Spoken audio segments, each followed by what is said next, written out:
Okay, so rumors are out there that the Kings are looking to make a swing at the point guard position, with currently their big three or like their core being Levine, Saboner, and DeMar DeRozan. DeMar, we say it, the less we like it, DeRozan.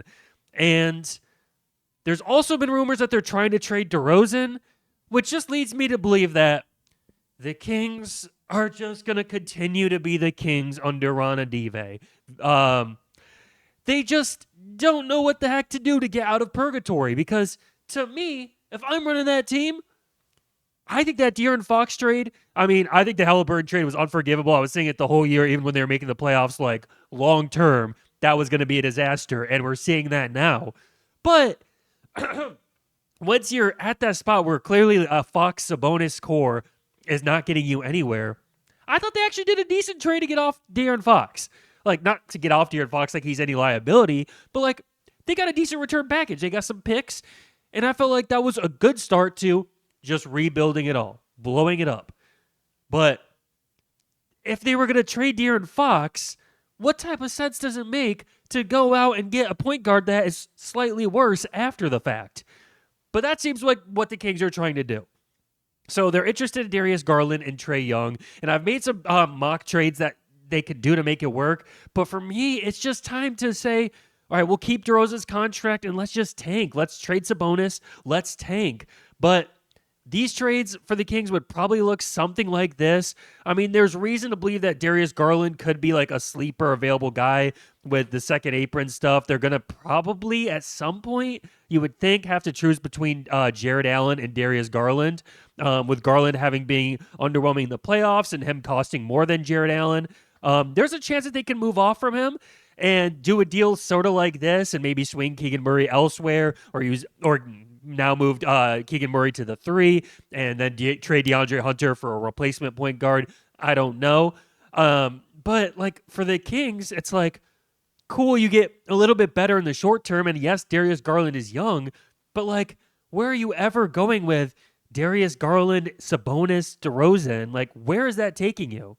Like, Garland, DeRozan, Levine, Sabonis, where are you going with that core? Another play-in. That's where you're going. Garland is nice. He's a young point guard. But at this point, if you're trying to ever get into contention, you just have to give it up and rebuild and just tank it out. But these are the moves that they would be trying to have. They would have to make. They probably have to throw in a first-round pick. And you maybe for Trae Young because the way the salaries work, I think it would make sense to get rid of DeRozan because for the Hawks, they'd be basically looking to just get off of Trae Young's contract. And so maybe they'd take on DeRozan, but it might take 2 first-round picks. I threw 2 first-round picks in there. But either way, you're going to be giving up picks most likely because of the contracts you have that aren't worth very much to go get Darius Garland or Trae Young. And to me, if you're the Kings, that just doesn't make sense because at best you're going to be a first-round exit again with Trae Young or Darius Garland because both of them, in my opinion, are slight downgrades on De'Aaron Fox. And even if you think that you're really high on one of them and you think maybe Garland in 2 years will be better than De'Aaron Fox, at best it's by a little bit you would expect. And he's just not going to be a guy that's going to be leading you to any promised land. So for me, if I'm the Kings, I'm not looking to make a trade for a certified player right now. I'm looking to just hold on to DeRozan's contract. Well, maybe he'll help you compete, so you don't want to do that. But honestly, if you can't get decent value in return, if you can't get anything in return, and you'd have to give up picks to unload his contract, which you probably would, just hold on to him. Try and trade Sabonis. See if there's value from out there with a team like the Pistons, maybe the Bucks. I feel like for the Bucks, he can make sense. And you should just go all in on tanking.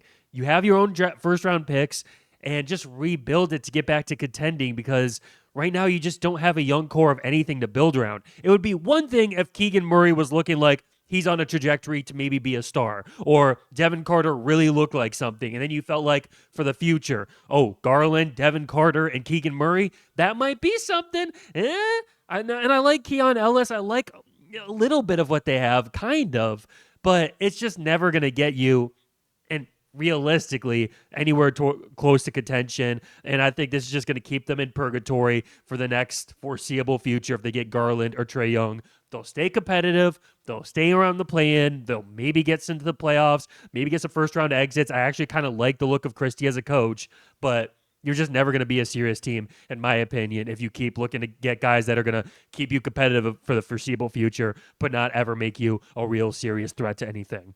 But let me know what you all think. Drop a comment, hit that like, and subscribe if you'd like to do that.